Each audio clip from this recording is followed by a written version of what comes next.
Good evening. I think we'll get started. My name is Stephanie Stobie, and I am a professor in conflict resolution studies here at Menno Simons College, a college of Canadian Mennonite University affiliated with the University of Winnipeg. On behalf of the Visiting ESOL Committee, I would like to thank you for coming tonight and to welcome and thank Dr. J. Rothman for being here with us. The Visiting ESOL Fund was donated by Paul and Esther Esau for the purposes of attracting scholars in the fields of conflict resolution studies and international development studies, bringing their experience and to interact with our faculty and students. Dr. J. Rothman joins us tonight to speak on creating peace from the inside out, bringing his knowledge and expertise of identity-based conflict and conflict engagement in various places around the world, including the Middle East.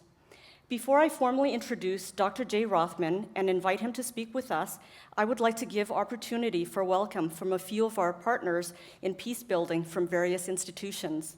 First, please welcome Dr. Pauls, President of Canadian Mennonite University, who will say a few words of welcome.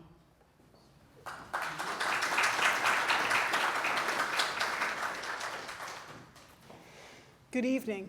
It's my pleasure to be present for this lecture and time of conversation, and it's a delight to meet Dr. Rothman and to share this evening with all of you. You know, the older I get, the more inclined I am to root myself and ourselves in place and time. The place tonight is through the program of Menno Simons College. MSC, as we call Menno Simons College, is a college of Canadian Mennonite University, a university that sustains the mandate of this college and its faculty. Menno Simons College is affiliated with University of Winnipeg, and MSC's programs in conflict resolution studies and international development studies are fully integrated within the University of Winnipeg. The U of W shares with CMU a strong commitment to educating for peace and justice, and to living out this commitment in its programs, its partnerships, and its operations.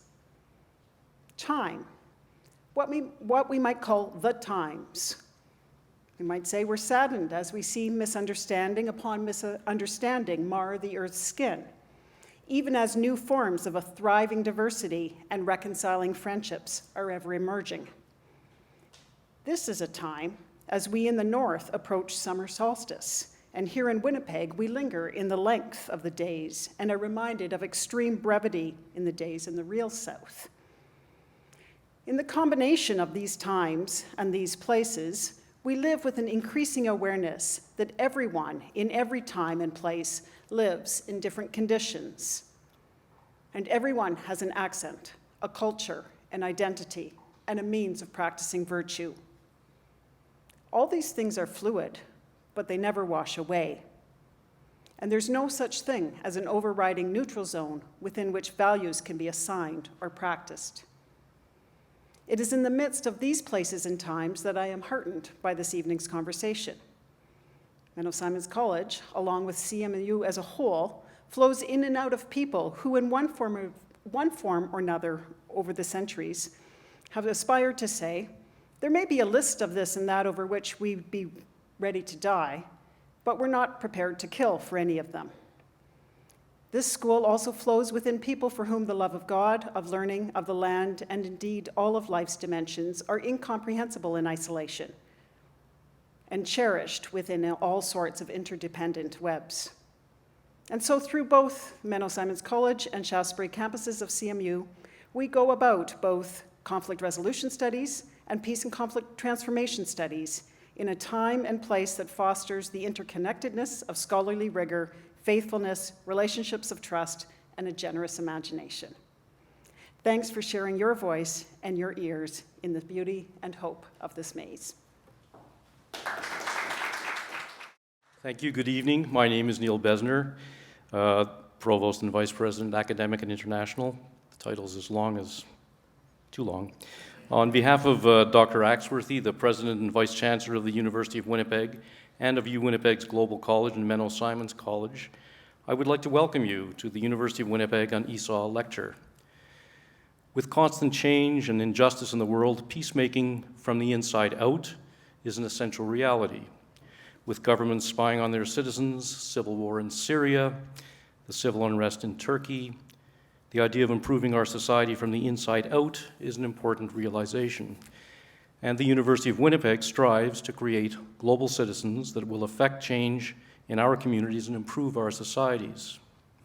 So we are honored to be able to welcome Dr. Jay Rothman, a recent professor, in fact, from Bar Ilan University, Israel, to our campus. His experience as a mediator and consultant to national leaders in the Middle East is significant. This evening's topic and speaker reflects the spirit of justice and social change through mediation and consultation, an important reality. Winnipeg, like CMU, like Menno Simons, prides itself on our work and research in conflict resolution and in human rights.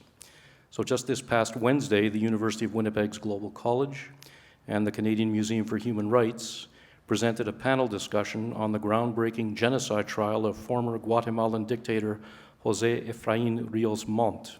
The speakers included Julio Sorozano Fopa, son of Guatemala's first democratically elected president and leading human rights defender, and Pascal Paradis, founder of Lawyers Without Borders Canada, just back from the trial. This past May, the University of Winnipeg awarded honorary doctorates to two renowned champions of human rights in a special convocation. Lieutenant General the Honorable Romeo Dallaire, Honorable Doctorate of Sacred Letters, and Father Patrick Desbois, Honorary Doctorate of Divinity. Lieutenant General the Honorable Dallaire, as many of us know, has witnessed and tried to prevent the unspeakable, the massacre of 800,000 people in Rwanda.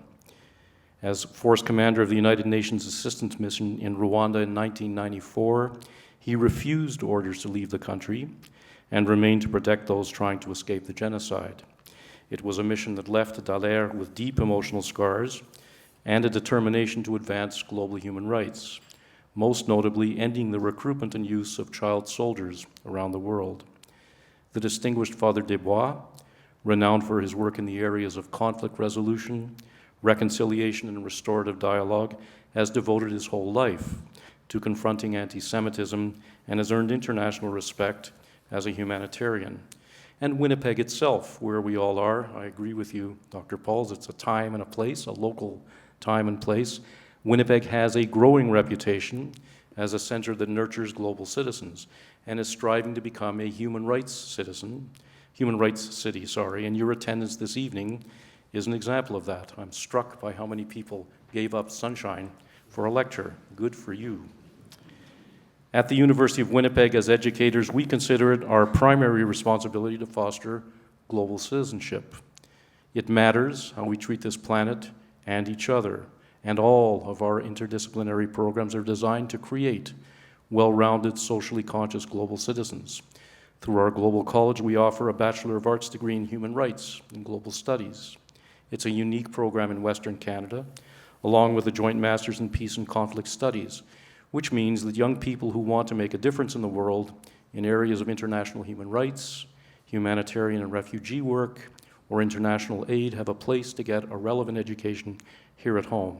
So Dr. Rothman, again, welcome to our campus. Thank you. I'm delighted, and I know that word has been used once before today already, but it's the one word that keeps coming to my mind, just the delight of being able to welcome Dr. Rothman and also welcome all of you who are here to hear him speak. The work and the writing of Dr. Rothman have been a major influence on the teaching and the work done here at Menno Simons for pretty well the entire time that I've been here. His book on resolving identity conflict has been used in several of the classes here, and concepts and ideas and challenges have certainly percolated through in a lot of the interaction with students and a lot of the thinking about the kind of research and the kind of work that we need to do. So now, after several years of trying to make arrangements to get Dr. Rothman here, I'm just delighted that we can finally bring him here to this campus as the MSc visiting professor, ESOL visiting professor for the spring of 2013. Through the persistence and the diligent hard work of Dr. Stephanie Stobie and colleagues, and certainly many of us here have learned that how difficult it is to say no to Dr. Stobie when she really is persistent and wants to get something done.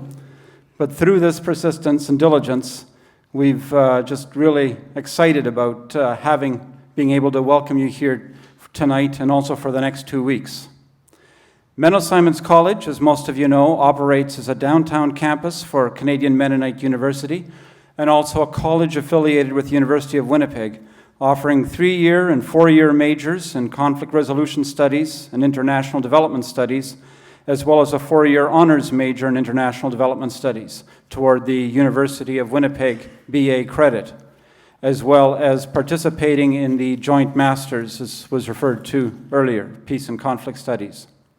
Through the provisions of an endowment left by Paul Esau, a supporter of Menno Simons College from the beginning, we've enjoyed the privilege of regularly welcoming a distinguished scholar and/or practitioner in either conflict resolution studies or international development studies, or both, to bring some added depth to our teaching and research and to provide faculty and students an opportunity for an extended period of time, which may be a couple of weeks, as in this case, or perhaps up to a full semester, to interact with and to be enriched by someone who we otherwise would only be able to encounter through their writings or occasional conference lecture.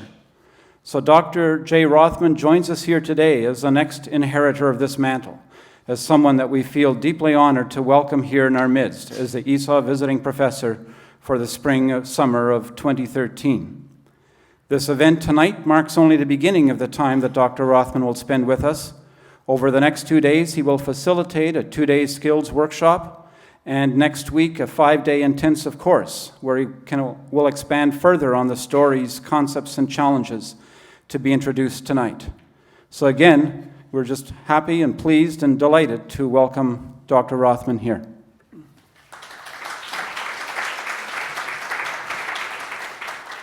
Dr. Rothman has been an academic and practitioner in the field of conflict resolution for the past 25 years.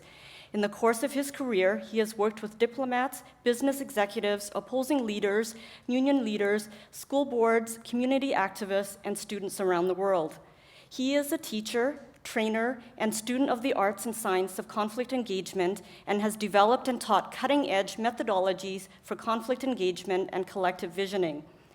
Dr. Rothman has lectured and taught in many countries around the world, including Haverford College, the Hebrew University of Jerusalem, Antioch University, University of Denver, and University of Cincinnati. As mentioned earlier, in 2012, Dr. Rothman was appointed associate professor and holds a chair in the graduate program on conflict resolution and negotiation at Bar Ilan University in Israel.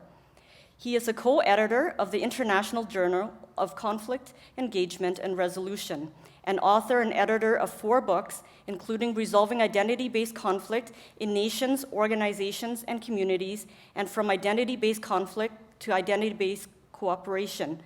He has published extensively on identity-based conflict, conflict resolution, and evaluation. He has facilitated and mediated internationally for several decades, led workshops, and given keynote presentations at numerous conferences and convocations in more than a dozen countries. We have a few Antioch University connections here tonight. Dr. Hamdessa Tussaud, who is our respondent to tonight's talk, was a colleague of Dr. Rothman, and I've had the privilege of having Dr. Rothman as my master's thesis advisor and working on the action evaluation research team. Dr. Rothman has brought his creative and practical approaches to countries and communities around the world, including Cyprus, Israel, Northern Ireland, and the former Soviet Union and Sri Lanka. In 2006, he provided policy advice to the Israeli Minister's Office on Minority Affairs, and in 2006-2007, he was a Fulbright senior researcher and scholar in Israel. Please welcome Dr. Rothman as he shares his journey as peace seeker, theorist, trainer, and mediator in identity-based conflicts around the world.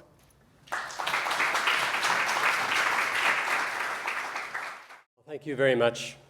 Thank you all for coming this evening, indeed for giving up this beautiful evening. I'm really enjoying your sunshine. It's a great delight. Thank you, President Cheryl Pauls, for your welcome and your inspiration about educating for peace and understanding. Not so many presidents of universities that I know use that as a major hook and anchor of the purpose of the university, so I'm honored to be here in your presence. And thank you, Provost Neil Bresner, for your notion about building global citizens. I realize the notion of global citizenship is so central to how we're going to make it into the coming years. On the one hand, being rooted in the place and the time that we are, and on the other hand, being able to connect beyond our own boundaries. Acting Dean Neil Funk, thank you so much for your enthusiasm and your welcome to me here. I'm really honored. And then, of course, my student, my star student, actually, Stephanie Stobie, for the persistence of getting me here. I'm so delighted to be here with you. And Hamdasa Tuso, for your colleagueship over these many years. It's great to be here with you again. So imagine with me, if you would, if everybody could take everyone else's perspective, how they see life, how they see their experiences, what they understand. If all of us could basically see the way other people see, not necessarily agree, but see their perspectives, how different our world would be. Of course, agreeing with each other about everything, always, is neither possible nor actually ideal. But being able to deeply understand what people think about, what they feel, what they believe, and why. And why. That's the root of a world without war. However, agreeing with each other about everything, always, is neither possible nor is it the root of peace. What is learning to live and respect the differences that each other has between themselves as individuals, as groups, as nations, as societies.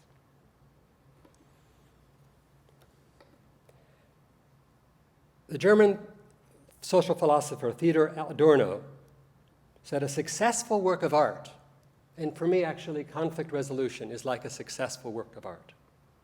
A successful work of art is not one which resolves contradictions in a spurious harmony, but one which expresses the idea of harmony negatively by embodying the contradictions, pure and uncompromised, in its innermost structure. My expertise in group-based cooperation at home and abroad, which mines the passions of dissonance, of difference, of diversity, and promotes the resonance in identities, priorities, goals, and styles, is a resource, conflict as a resource, disagreement as a resource for dynamism, for learning, and for excellence. I root my work in musical metaphors, producing an aria, engaging in solos, promoting duets, conducting interventions, moving from dissonance as a creative source of energy into resonance, and so forth. But away from my models for a minute, and let's go back to this dream of a world in which everybody can take the perspective of each other and live with the differences deeply. As I was completing my most recent book, From Identity-Based Conflict to Identity-Based Cooperation, a very close friend and a social theorist who works on decision-making theory, Gary Klein, told me about a family tradition of his. And the family tradition is when they sat around the dinner table and they had dialogue, they had debate. Whenever the debate and dialogue got too intense, any of the listeners could call out, "Switch," and then the two sides would have to take the other side's perspective. Imagine that. Try that at your dinner table. And that person who said switch would keep them in their role until they were satisfied that each of the daughters or the parents and the daughters could indeed take the other side's perspective.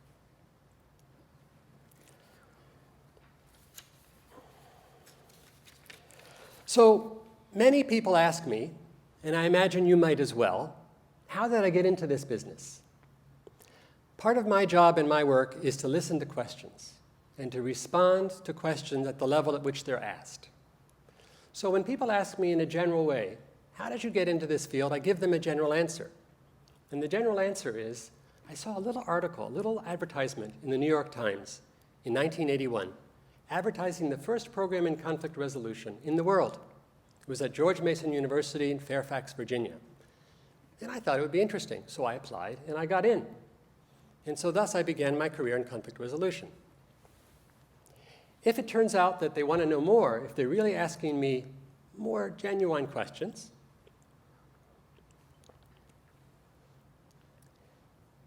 I may go back and say, I'd been a social activist. My commitment in life was for justice, was for social change, was for cooperation, inclusion, but I was getting weary of the fight. I was getting weary of being more a part of the diatribe of us versus them. And this notion of conflict resolution was appealing to me. If they still probe and say, yeah, but what made you a social activist? What led you to be focusing on this for your life? I'd go back to talking about when I was 17 years old. And I traveled around the world and I was getting weary wandering, and I made my way to Israel, pretty much by accident. I had a friend who I'd known when I was a youth, and I went to visit him. It was pretty much by accident because it was just another country for me. But as I got there, I discovered it wasn't just another country for me. It actually was my heritage. I'd grown up a very assimilated American, my parents having decided that our Jewish ancestry wasn't very important to us. But as I got to Israel, I discovered that it was very important to me. And this created a real contradiction in my own understanding of myself and my world. Up until this point, my sense was the world should be one, and that differences were a problem, and that our ideal was to bridge them. And now I was discovering that my identity and my people's identity was meaningful and valuable, and I wanted to be part of it. But also I noticed that this being part of one group often led to being against another group. And so this contradiction was very confusing for me.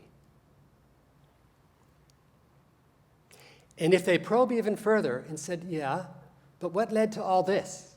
What led you finally to decide at age 23 to enter that first program in conflict resolution? I tell them it all began in second grade. When I was preparing this book, I interviewed my second grade teacher. And I said, I'm trying to figure out why I'm in this business. People keep asking me, do you have any memory of anything that might suggest an inclination towards this strange career of being in the middle, of always being able to take perspective of everybody, and sometimes even having to give up my own perspective for a while. She said to me, yes, I do have a memory of such an experience. And she told me a story that became an organizing story for me. And I'll share that with you since I assume that you really deeply want to know why I got into this business. She said, I came running in from the playground. I said, Miss Price, there's a fight on the playground and people are being unfair to each other. You need to do something about it. And she said, one of the things I learned as an elementary school teacher was that when no one was breathing, I would. So I took a deep breath and I said to you, so Jay, what do you think you should do about it? Me? Yeah, what do you think you should do about it? I don't know. That's why I told you you have to do something. She said, no, what do you think you should do? And I said, well, I guess we should ring the bell. We had a tradition that when there was a problem and the bell was rung, everyone would come in and circle up, no matter how bad the problem. So I rang the bell. That was really fun. And they all came in and sat around in a circle. And I sat next to Bev, and Bev looked down at me, and I looked up at her, and I said, now what? And she said, you know. And I said, no, I don't. And she said, yes, you do. And I said, well, I guess we should talk about it. She said, good idea. And she says that I led a really successful meeting. For me, the core set of values in this work, the reason that I am in it, is for this notion of participation and agency. She taught me those things, that I was a participant, not an observer, and that I had agency to do something about it. That's the taproot of my work. That's the taproot to some extent for me anyway, of this field. That we're able to promote and advocate that everyone has a voice and everyone is able to be, to a lesser or greater extent, and our job, of course, is to make it more and more, an agent in articulating and determining the future that we're going to be able to live in.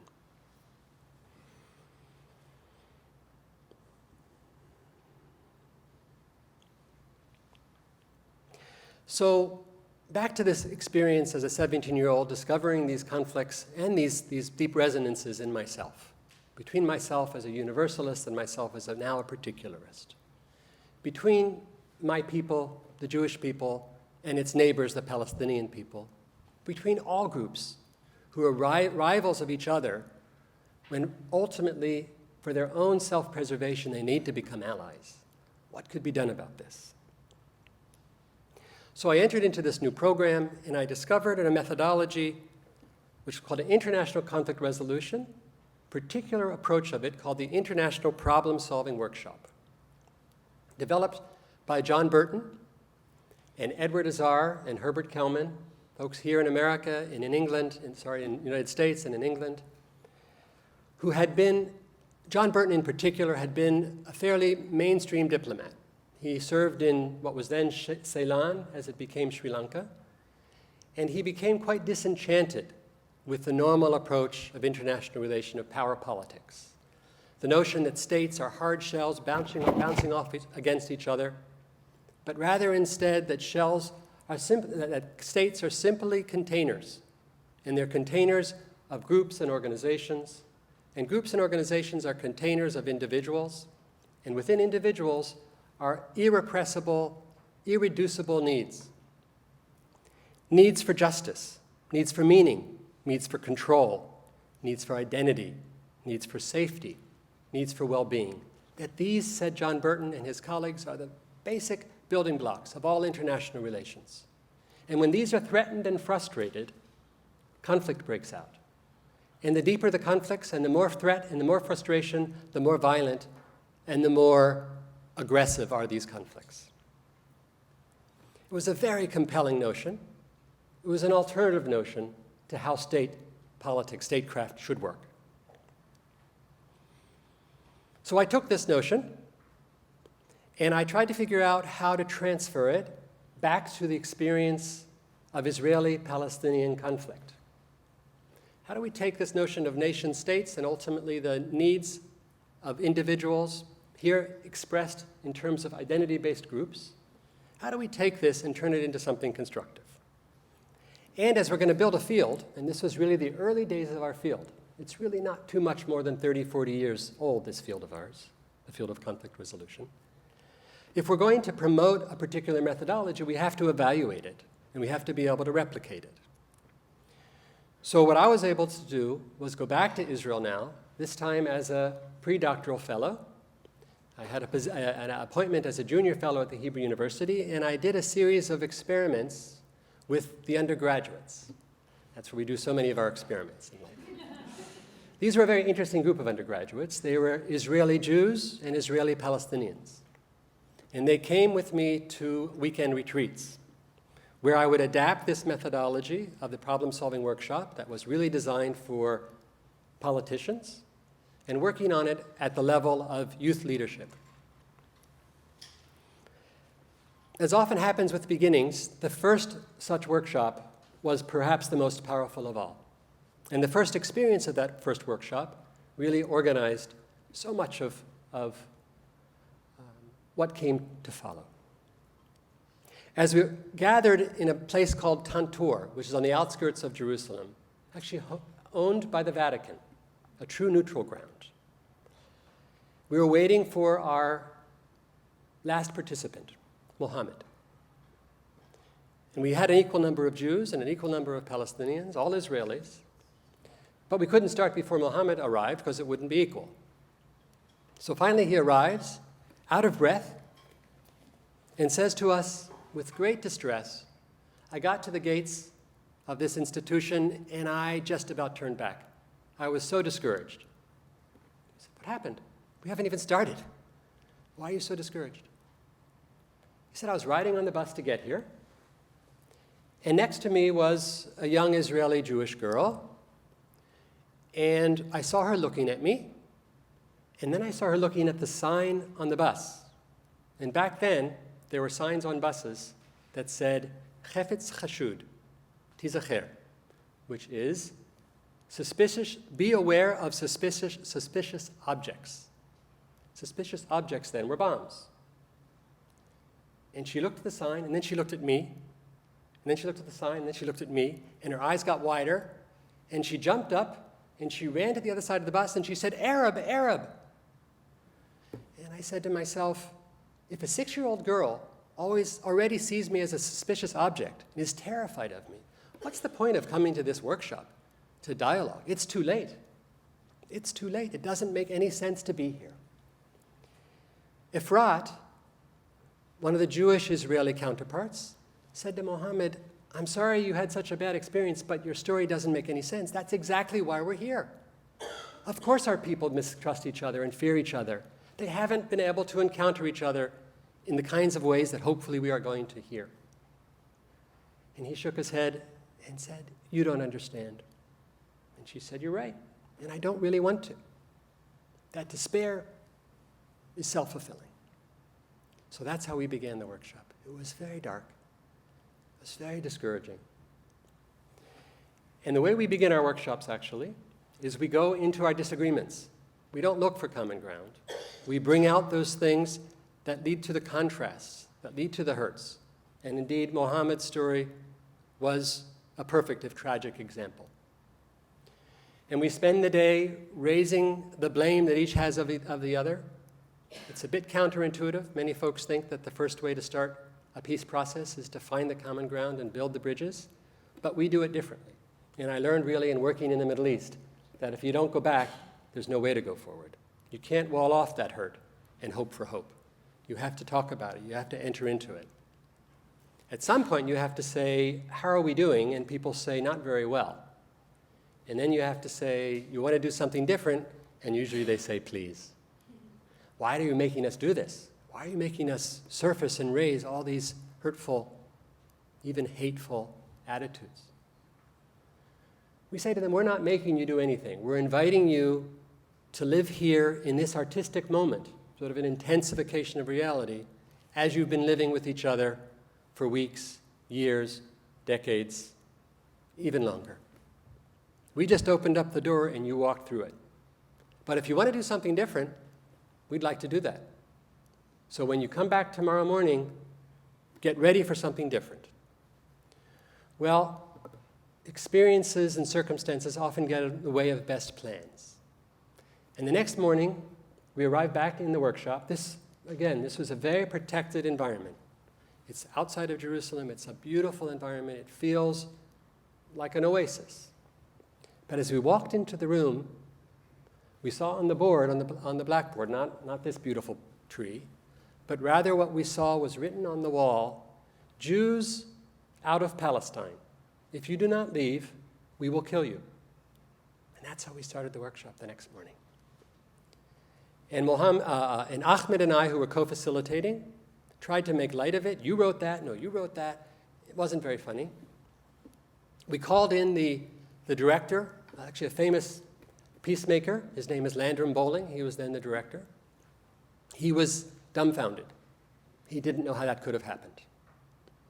And then Efrat, the same girl who yesterday had said to Mohammed, I don't understand you, stood up and said, I can't stay here. It's too unsafe. It's too scary to be here. And Mohammed looked at her and said to her, Efrat, please don't leave. We really need you to be here. And so she stayed. And then we changed the workshop from the antagonism that came from the past into the hope and what we call the resonance for living with each other as we build a different future. And the basic resonance, the basic point of switch, right? Like my friend at his dinner table. The basic point of switch is when each is able to ask of the other, why do you care so much? It's a simple question. It's a very difficult question. Why does this matter to you so deeply? Some years ago, I saw on a church bulletin, when you point your finger at the other, notice where the other 3 fingers are pointing back. And that's really the whole thing on one foot. We point to the other and say, this is what you've done. This is why you're to blame. Instead, we say, this is what matters so deeply to me. This is who I am, and these are the things that impact my life. Then everything begins to change, and a new norm begins to be established. The new norm in which we then can begin to imagine and invent a different future in which each side's story has a place, and each side's aspirations are worked for in a collaborative instead of competitive way. That these basic underlying needs and the narratives that are told are what organizes and sets the agenda for the future. And indeed, as we wrapped up this workshop, one of the things that we do to get ready for action planning, what are we going to do with these new insights? That each side has a story, and the story contains aspirations that need to be fulfilled.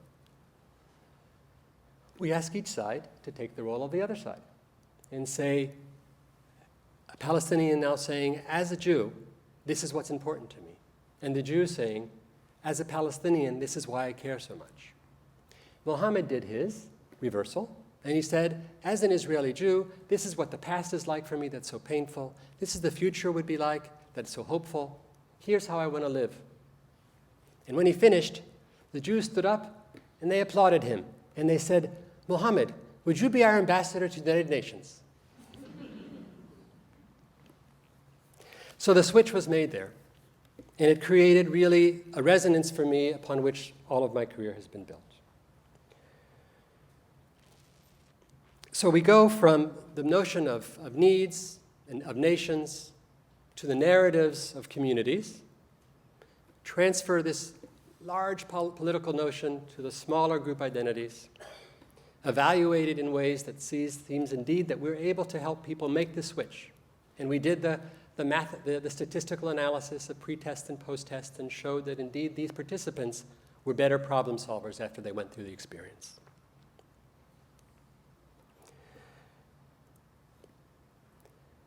But this living with ghosts, the hurts, the fears, the antagonism, these are the things that deep conflicts are built on.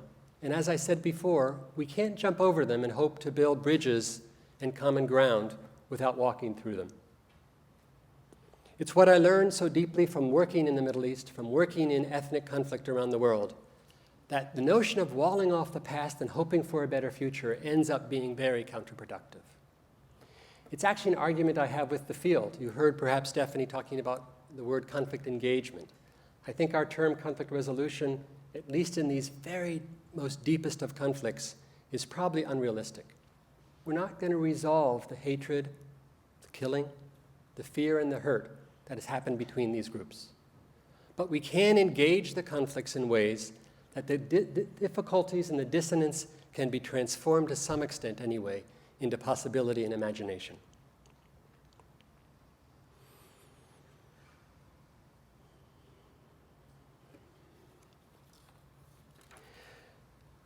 So when we ask people to frame their antagonism towards each other, it's only a beginning.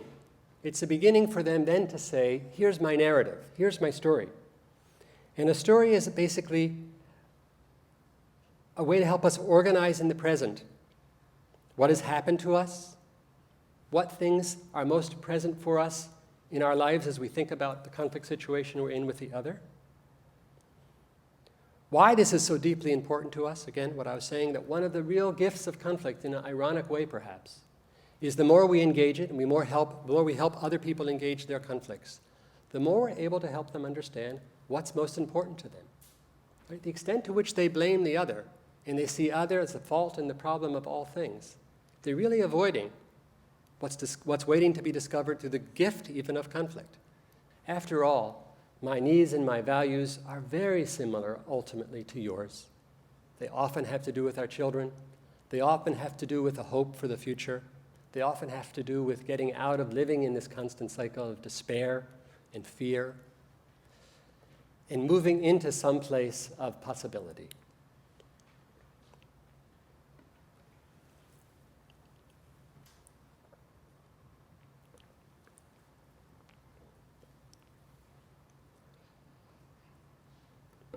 Okay, so moving up the tree.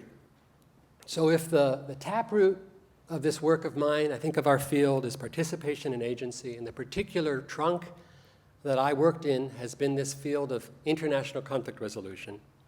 And then my particular branch of that has been to bring it into the level of groups and intergroup relations. And perhaps a paradoxical contribution of mine is that we have to deal with the ghosts, we have to raise the antagonisms, we have to walk through the difficulty and the tragedy of the past. Given that my own passion is for creativity and music and imagination, it's a little bit of an ironic twist of fate that I'm known as the antagonistic guy. That my work is about bringing up these very deep and often buried wounds and making them explicit, making them clear.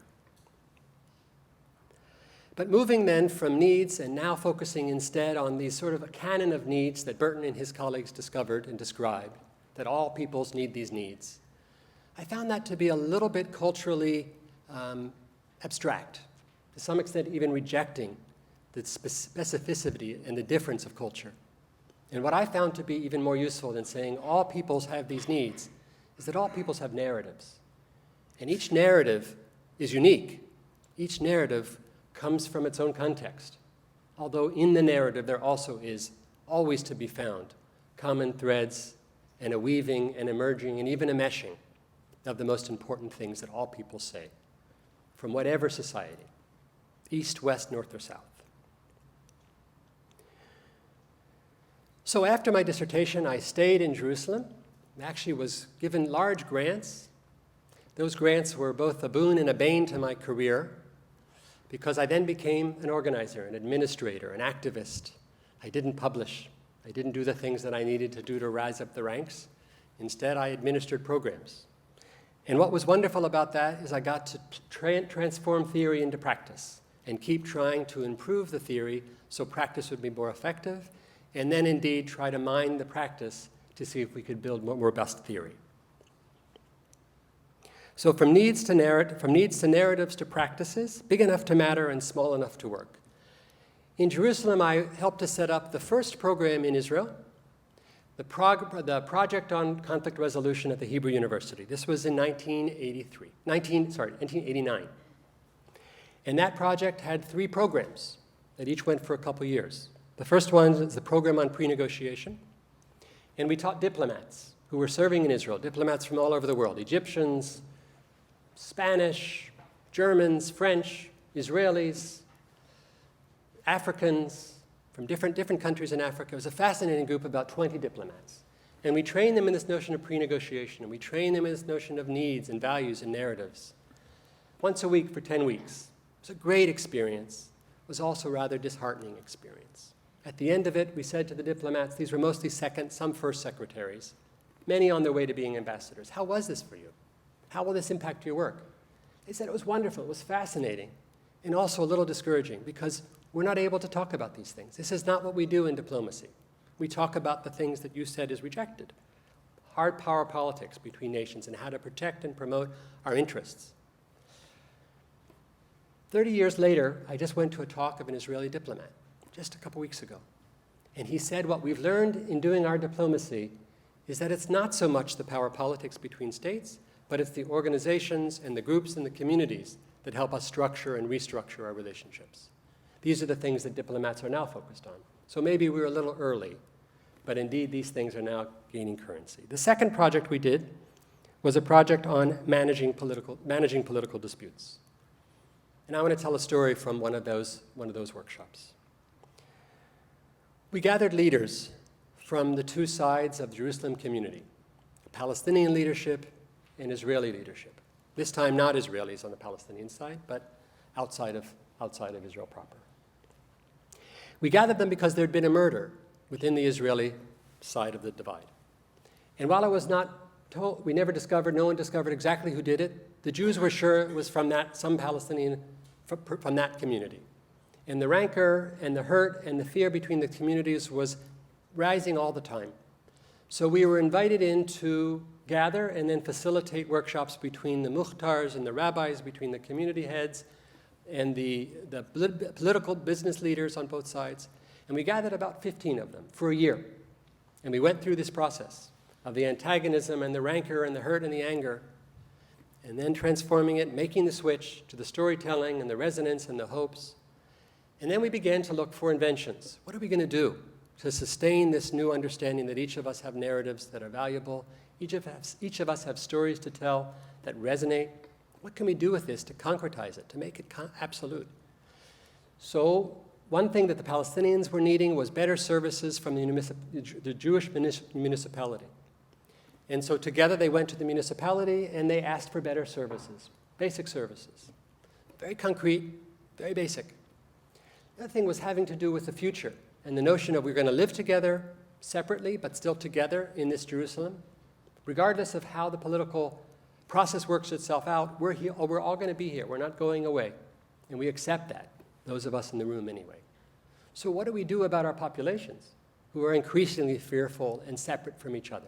What do we do about our youth? They came up with the idea of a playground on the divide.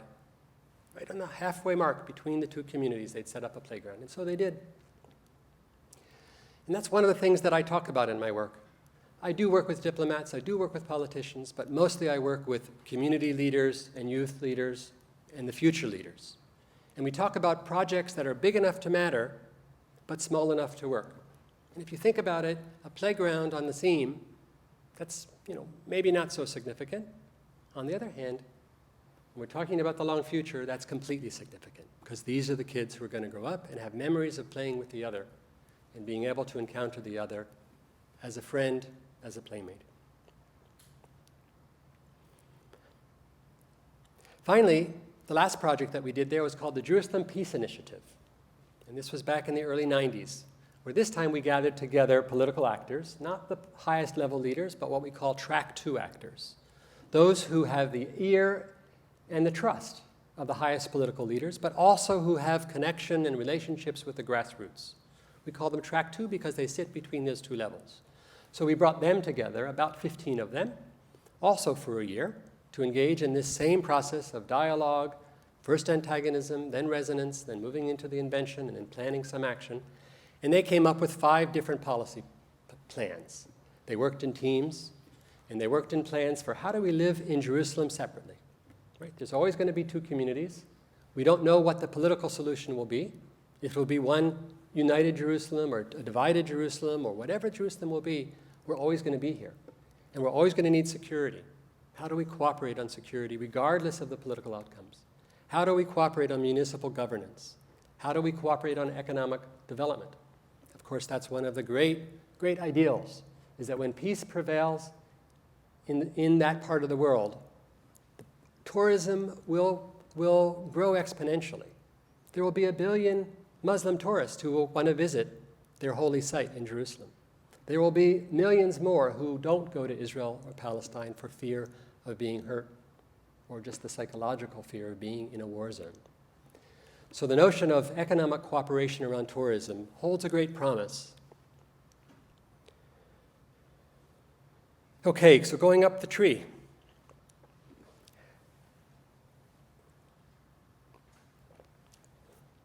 So I spent now about 7 years in Jerusalem, first doing my dissertation, then running these workshops. And at this point, I was invited to come back to America and to help run a peace and conflict studies program at Haverford and Bryn Mawr College. And getting the distance from the conflict and now in this very pleasant pastoral setting, I was actually invited at that point from a distance to go watch President Arafat and President Yitzhak Rabin sign their agreement at the White House. This great moment of accomplishment, this great time in which, yes, peace looks like it's possible. And I was invited not because I'd had so much large-level, high-level impact, but rather because I'd been involved at the grassroots level, at helping to prepare the ground to make dialogue more normal, to make the notion that it's possible to talk about peace between peoples at the track of communities, at the track of community-level leaders, and even at the level of those people who have influence and access to political leaders. So watching them shake hands, watching them fulfill this notion that peace is possible, I then crowed in an article that I wrote for the Philadelphia Inquirer the next day saying peace is possible and conflict resolution has made a difference. I got a phone call from a head of a foundation saying, wow, you just said that peace is possible and that conflict resolution made a difference, that you helped to contribute to this Oslo process that led to the handshake. My foundation has just spent $20 million on conflict resolution in the former Soviet Union. Can you prove to my board that we've succeeded? So we studied their project proposals, and we called him a few weeks later, and we said, Steve, who was the program officer, we have some bad news and some good news. What do you want to hear first? He said, well, let's get the bad news over first.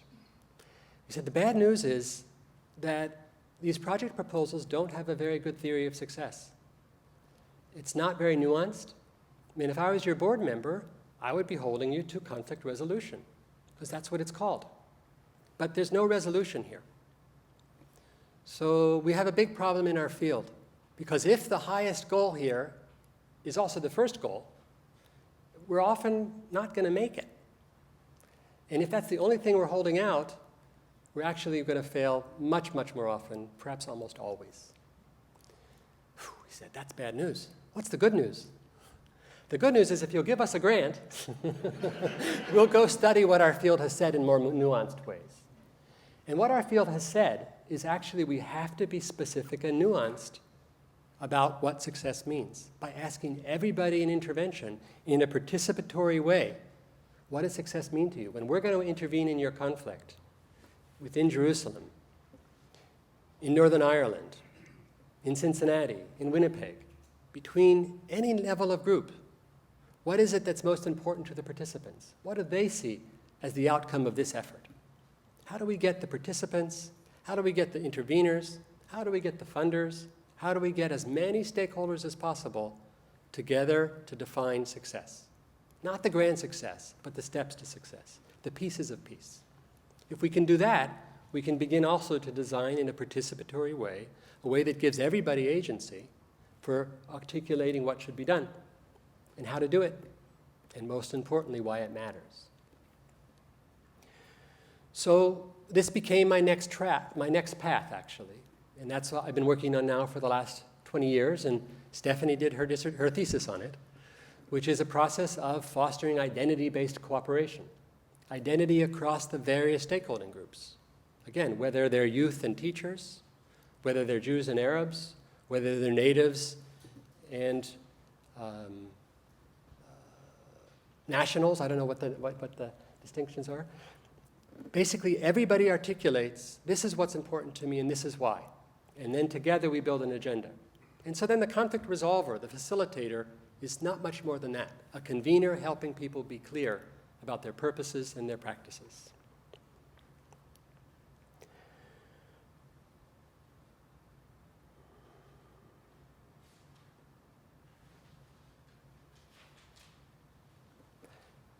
How are we doing for time? Good. Okay, so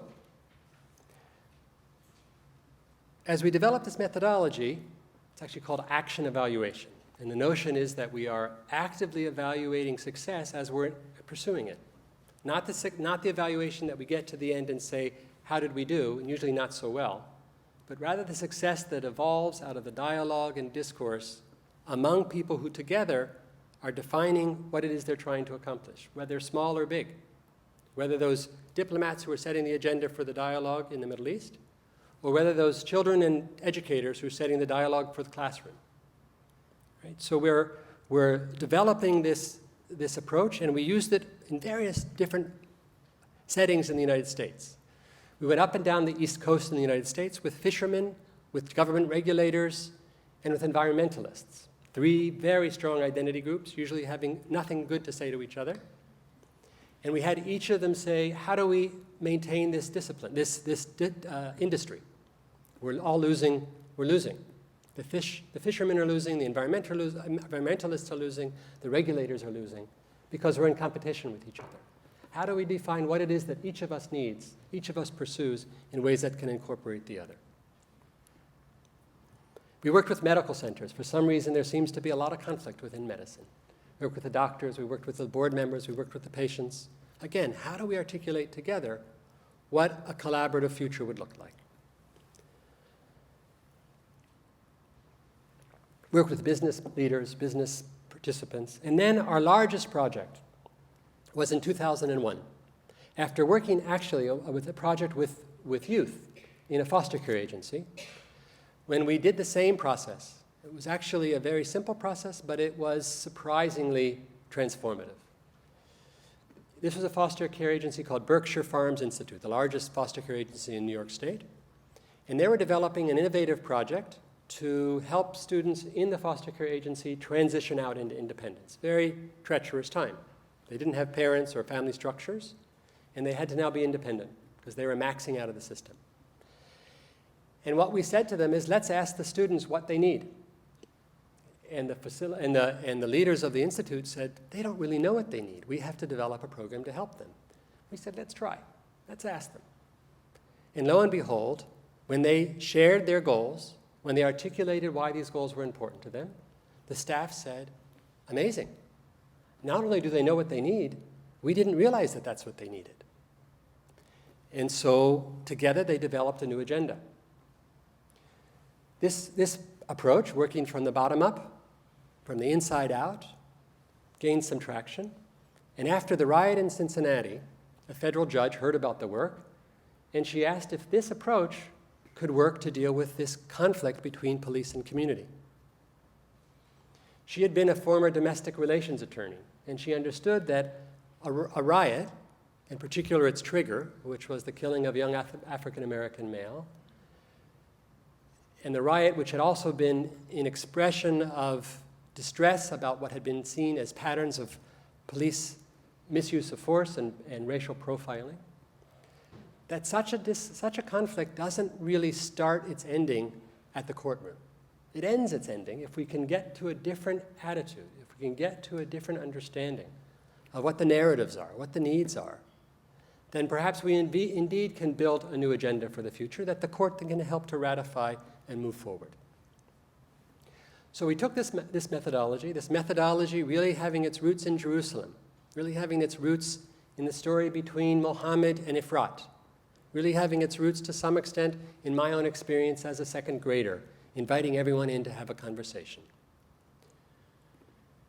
And we invited people, we ended up getting 3,500 citizens, and we broke them into different identity groups: youth groups, African American citizens, political leaders, business leaders, white citizens, 8 different communities, each of them saying, when we think about our future, we think about what police-community relations could look like in the future here, this is what we want.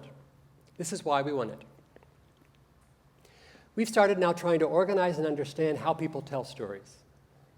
And how they tell stories, we're beginning to understand, fits into what we think is a process of transition, a process from individualism, this is who I am, and this is how my story is told, to collectivism, this is how my story makes sense to me, is expressed by, is supported within the context of the group that I'm part of. It gets its agency, it gets its strength. It even gets its voice, oftentimes, from the fact that I am part of a group. I am somebody because I'm part of a group. And then finally, at the highest level of this global citizenship, stories are told in a collective sense. This is who I am as part of a larger group. And I want to share a couple of these stories with you.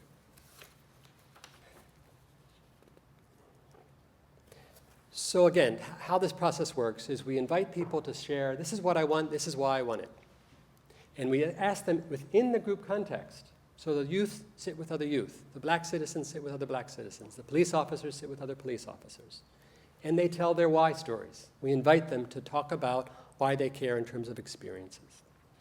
And here's an example of this first level of stories that we're beginning to monitor, we're beginning to code actually, to try to understand how people tell stories and how stories evolve. So here's a story by a young African-American male. We call this a story of individual. I'm a God-fearing man trying to get closer to God. I was raised in a family where we functioned together and had good communication. I learned that communication is very important. Me and God, me and you, me and a police officer. We need to communicate with each other. So this individual story is a grounding. It's a first step. And it grows. It begins to grow to a group level story, a story in which, my stories are out of order, sorry.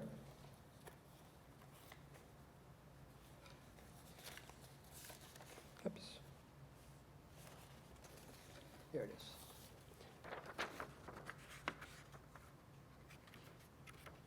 Okay, the story of the group. So here's an example of a story where someone says, who I am is part of my larger context, not the whole context, but this group that makes me have meaning. It gives me a sense of power and agency. I think Cincinnati is a great city that has a problem of racial tension that needs to be resolved. I also care about progress in the African American population's social and economic position in this city. Both the racial tension and the position of the African American community add fuel to the issue at hand. So the way I see myself, the way I organize what's important to me has to do with my group, the collectivity that in this case is at threat and that needs to help to be part of this change that will conclude us. And then finally, the level of storytelling that we hear, that we're monitoring, is this one that gets beyond the I, beyond the us, finally to the we. The we in which our intergroup identity, the identity which says, I'm an individual, I'm part of a group, and then finally, I'm part of a group of groups. When we were younger, all the neighborhood kids played in our backyard. We had friends of all races, we all went to school together, but once we started getting older and going to different schools, we just don't get together anymore. It seems like two worlds. I miss our old one. And so too those Palestinian and Israeli youth who play in the playground or played in the playground. I'm not sure it exists anymore, actually. They'll miss that, I hope. They'll miss that the past was one in which they played with others from other nations. They'll remember there was a time when they had trust with the other. And what we need to be able to build when we get people through this process is, yes, my own individual identity is my root. My collective identity is my core. But my larger identity, my global citizenship, is my future, is the hope. And this process of moving people from antagonism to resonance, from individual to collective, is a journey. It's a long one. It's not one that leads to this great success, but it's one that hopefully, not only hopefully, but indeed actually, we've seen it over and over, leads people to be able to say, there is a hope out there. I'm part of that process. It's possible to build. I've been able to come a full circle to some extent with being back in Israel now. I've been back there since October. As Stephanie talked about, I'm now back to Israel as a professor, actually the first full-time professor in conflict resolution in Israel. Every university has a conflict resolution program, but I'm the only professor who's full-time in the program.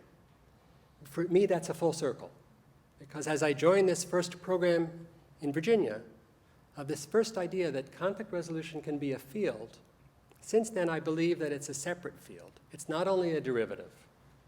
It's not only a derivative of all the other disciplines, but to some extent, it's the elephant on which all the disciplines have a hand.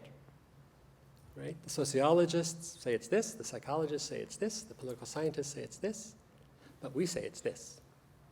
And therefore, being able to build a field that has its own discipline, its own methodology, its own evaluation system, that's a full circle for me.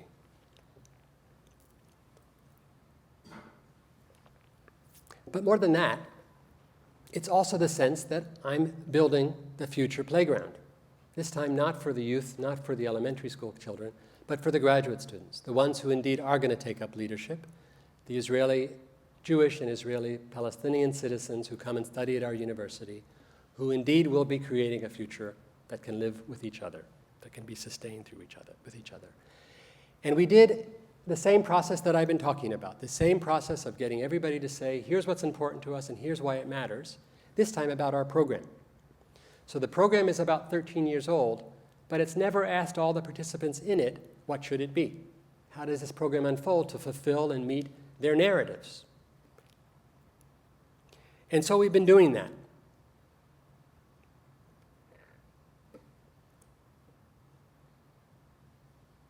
The full circle, coming back to the notion of participation and agency, moving from vision to program.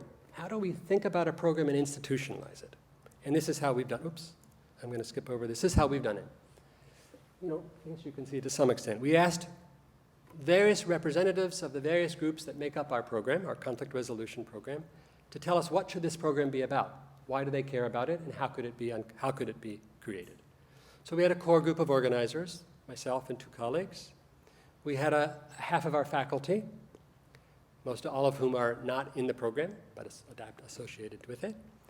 About a quarter of our current students, and then a small number of our large alumni network to tell us about their what, whys, and hows. And then we reached at a consensus agreement. After each group reaches its own agreement, then representatives come together and they reach this intergroup, group of group agreement. I'm happy that one of the goals, and I certainly had my influence on it, but it's a consensus process. So if all the representatives don't agree, it doesn't get accepted. But indeed, one of our goals is that it'll be developing a distinctive niche for the program focusing on identity. And indeed, I'd rather be known as Mr. Identity than Mr. Antagonism. And that's the real contribution that I believe I bring to this field, is that if we are able to mine and pay very careful attention to identities as they're articulated, at the individual level, at the group level, and then finally and ideally at the intergroup level, we'll be able to mine the antagonism of the conflict and foster the resonance of cooperation in very systematic and structured ways. I have to say, one of the joyful pains of this field is that when we're actually able to bring people together to do this work, it works. It works. It's systematic, it's step by step, and getting people to make that switch actually isn't that hard. Getting them into the room, keeping them in the room, sometimes that's the hardest work. But then once we can, the worst of problems begin to be sometimes the best of possibilities. So, when we ask them why, these are the sorts of, we call them passion points, that they tell us what matters for them. They want to have influence. This is why this program matters to them. They want to be productive. They want to create greater integration. And this is about the future of their program. Here's the why, the underlying taproot. And the what's, as you saw before, providing our students with theoretical knowledge and practical skills. And how? How are we going to do it? By applying it in our professional life. What's our goal? To build an interdisciplinary community. How are we going to do it? To foster awareness and development, and so forth. So from the taproot of the deepest goals, deepest values, for me again, participation and agency. For them, here are the different words that anchor what they're passionately concerned about. We then get the branches that begin to create the particular goals and ideals for creating this cooperation into the future, and then the specific steps that are big enough to matter but small enough to work. So from confrontation, in this case, rather, from cooperation to implementation. That's how this cycle works. So speaking of the full circle, just before I took off for Israel, I was giving a lecture in my hometown of Yellow Springs, Ohio, where I went to that wonderful school where my teacher, Bev, gave me a sense of participation and agency. And I told that story in her presence, now 85 years old. And after my speech, I went up to her and I said, "So Bev, how was it? How did I do?" She said, "Jay, you know." So thank you very much for your attention. I look forward to dialogue with you after we hear from Hamdassa and Stephanie about their responses. Thank you.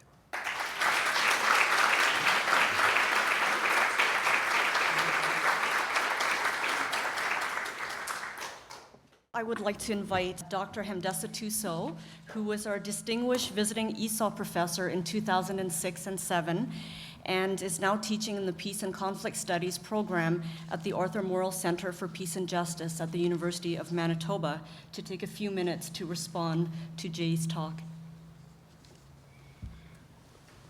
Thank you, Stephanie. I'm older than both of these.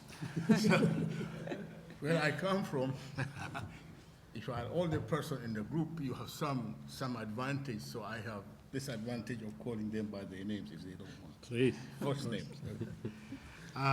Before I make my comments, I want to make 3 points.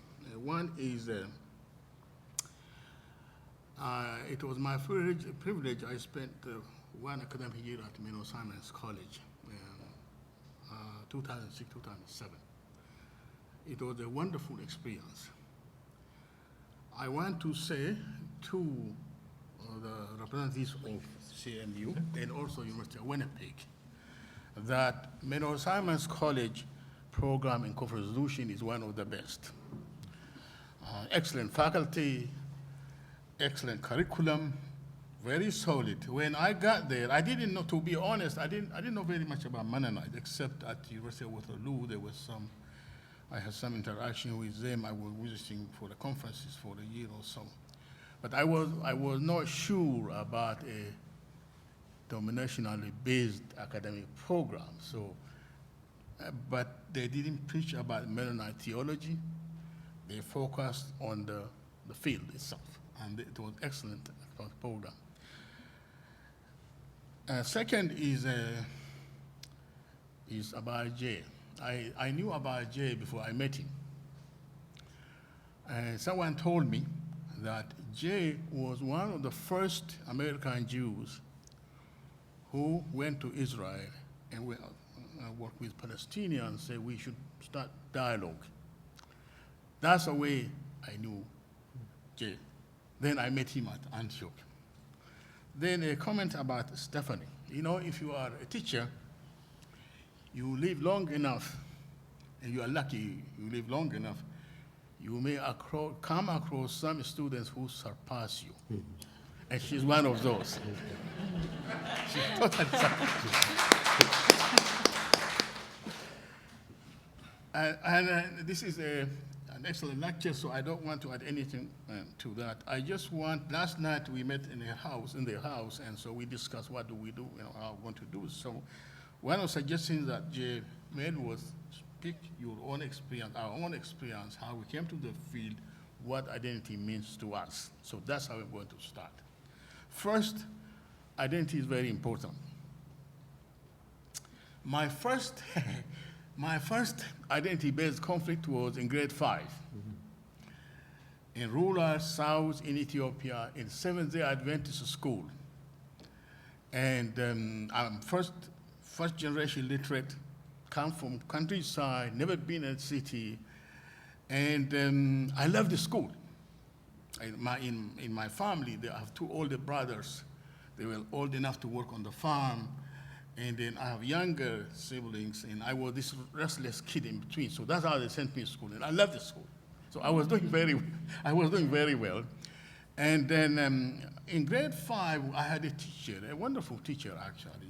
He is from the north, and in Ethiopia, we also, like in the Middle East, the north and the south, and history of conflicts, domination. So this gentleman from the north in Amhara, so he wanted us to succeed local kids, and he was talking. One day he got carried away. He said, "Hamdesa," he said, "Yeah, we want to change your name. We need to change your name." He said, I didn't know what to say, You change my name? I mean, why you want to change my name for? He said in Amharic, "Simet Aisatin," which means it does not make sense. My parents gave to me in our language, it means to be thankful. To them, it makes sense. I mean, why are you saying this? What kind of name you want to give me? I asked him. I don't even know why I got threatened. I was half crying. This is the biggest challenge I've ever faced in my life. If somebody changed my name in school, I was going to go home and tell my parents I have a new name. So I asked him, what kind of name do you want to give me? He said, Amdesa. It means so it's a 2 words. And Amde means in Amharic, it's a pillar. Okay, vertical, horizontal, vertical. Then Esa means is mine. So in Amharic, it would have been my pillar. That's a culture that emphasizes hierarchy. Christian Orthodox, much more connected to the Middle East, whereas where I come from, a kind of more horizontal pastoralists, in the typical African, connected to nature. So when they gave me my name, the story is that as I was to be born, and then they lost their cattle. Some disease came, they lost their cattle, and then the child before me died. So the family was in terrible shock, and they didn't know what to expect. So this baby comes along. The story is my father on that day somehow ran around frantically, and somehow he found a cow with milk, and he brought the cow home. They fed the child milk, and then the family said, in Oromo tradition, well, we lost other child, and we lost our cattle, but now we have a new baby. He seems to be healthy. We have milk for him, so let's be thankful. In Oromo culture, after you eat, you give hamda, which means thankful. That's how my name is. So then finally I said to the teacher, you are not going to change my name, so I cried and jumped out of school, out of class. So that was my first identity crisis.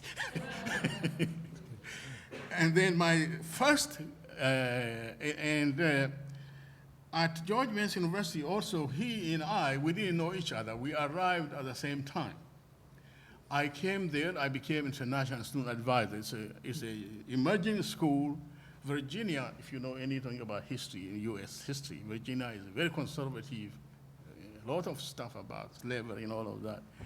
And all of a sudden you have got this school at the border of Washington, D.C. You have got the urbanite and the rural kind of having schism. And then my school, I arrived at the school, there was a huge crisis. The international club, the association with the burnt carpets, there was international week. The Arabs said, the Israelis, the Jews got better speakers, and vice versa. So my boss called me in, and she said, you are the new international advisor, I want you to fix this. Franz Pruitt, a wonderful person. So that was my first resolution effort. Now, here is also how I met George, what's his name, John Burton.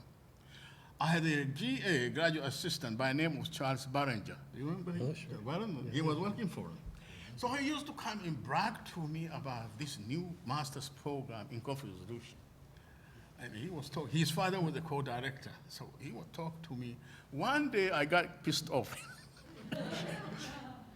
Generally, I'm a very mild person. Once in a while, I go, so I said, Charles, come on, what do these guys, this bunch of white guys, they know about conflict resolution? The way back home my people do is, when there's a conflict, elders come out on the tree, they sit there and the conflict is resolved. They sit there for days, 30 days, so on and so forth. So what do you guys know about this? And then I still remember very vividly the first time they invited John Burton, he was at the University of Maryland. So he said, Dr. Tuso, he said, you come with me. This is our guru. You have to come and listen to his lecture. So I went with him. And then John Burton joined the program, and then he heard about my complaints. So one day he invited me, he said, I understand you have some concerns about our program. Why don't you read our literature? Why don't you teach some courses? Maybe we can have some understanding. So that's how I started it. Identity matters. My experience, in addition to where I grew up, is also working with the wretched of the earth, the refugees, people who have been chased out of their home, people who have been brutalized in camps. And it is interesting, but also very difficult to work with. They bring identity conflict from back home. They also have identity conflict here in North America.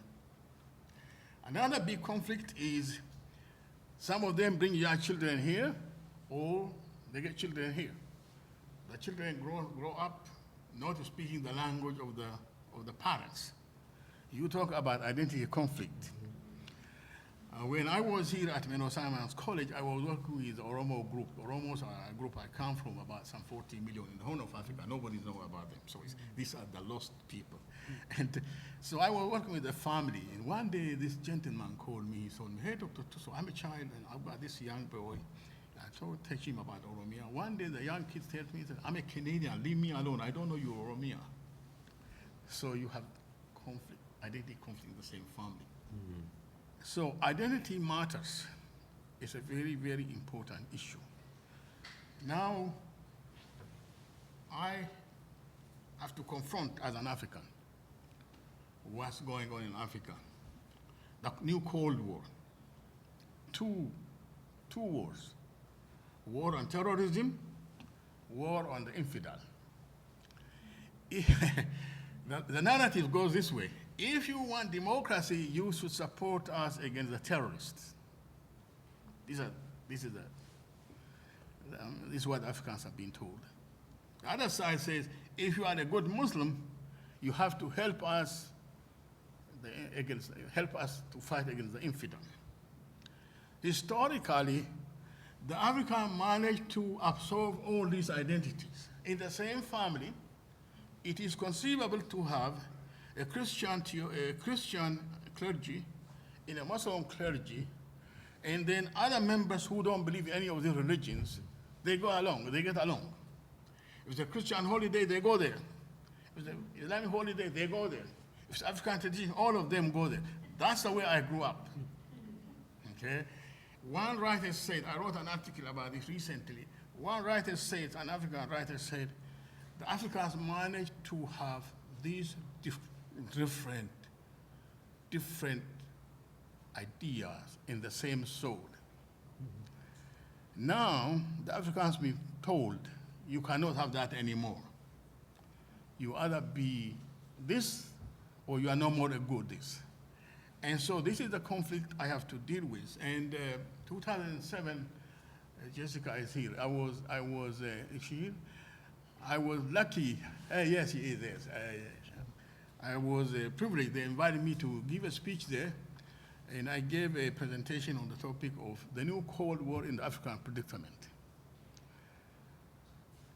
This is the stuff I have to deal with. And the final comment for me is also the manipulation of identity by the powerful. The case of Somalia.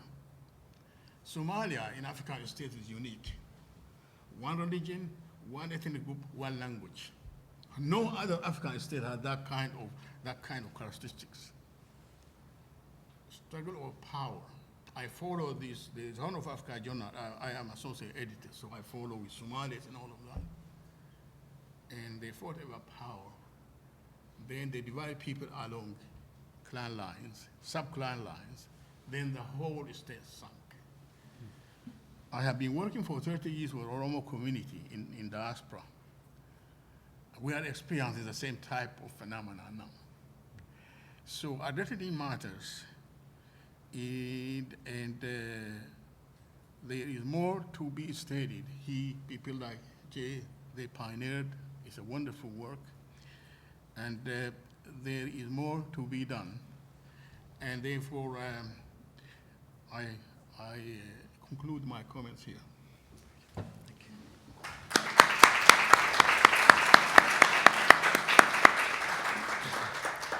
Well, it's a great privilege for me to be here on this panel with two great scholars and mentors in our field of conflict resolution. And over the last couple of days, we've been talking about this presentation, and I will go along the lines of the narratives that Dr. Rothman and Dr. Senahi and others in our field are looking at as a way to move towards peace building. And so I will share a little bit of my own story. And so for some of you who don't know me, I am a refugee from war. I escaped from Laos at the end of the Laos Secret War, the Vietnam War. And in the period between 1960 and 1975, the country of Laos gained the distinction of being subjected to some of the heaviest aerial bombardment in the history of warfare. United States aircraft dropped almost 2.1 million tons of bombs on Laos, an area slightly larger than Utah or smaller than Labrador, an amount approximately equals to the total tonnage dropped by the United States Air Forces during all of World War II in both the European and Pacific theaters. They say had the bombings been spread out throughout the country, there would have been almost 9 tons of bombs per square kilometer. So by the end of the war, Laos has become the most heavily bombed country per capita in the history of the world and continues to be severely contaminated with unexploded ordnance. I still remember the beauty of the land and the people I grew up with as a child and have spent time with as an adult. These people are caring, gentle, and peace-loving. Their genuine smiles, life stories, and ready acceptance of others are etched in my memory. I have always been drawn back emotionally and intellectually to the complexity of my birthplace, a place where community, inclusivity, peace, and harmony in relationships are highly valued, but at the same time, a place that has witnessed some of the most brutal forms of violence. There is no better experience of this contrast than to take an early morning walk to the temple on top of Mount Pusi, quietly and elegantly presiding over the slumbering streets of Luang Prabang, only to be reminded of the dark side of Laos by the presence of a rusty old anti-aircraft gun just 10 steps from the temple foundations.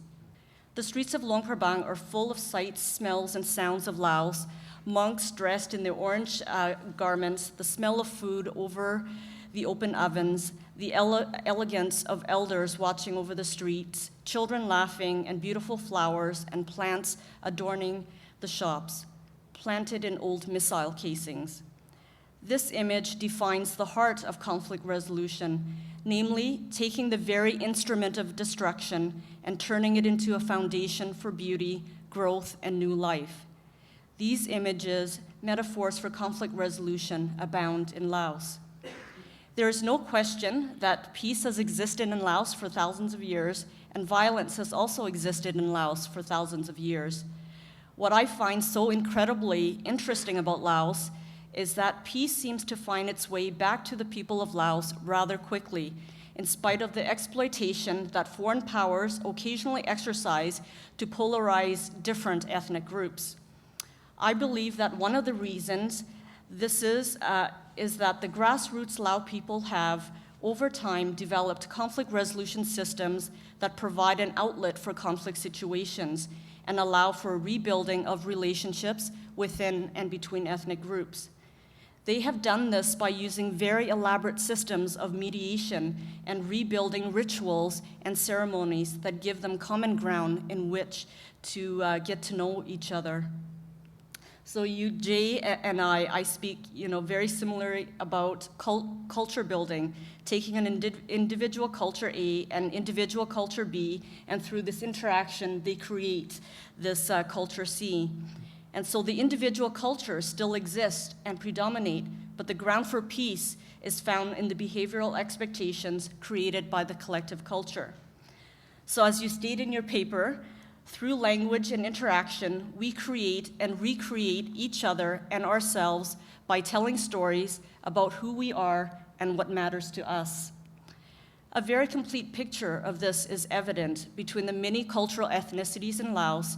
Similarly to the Middle East, the people of Southeast Asia have also endured violence, genocide, and brutality.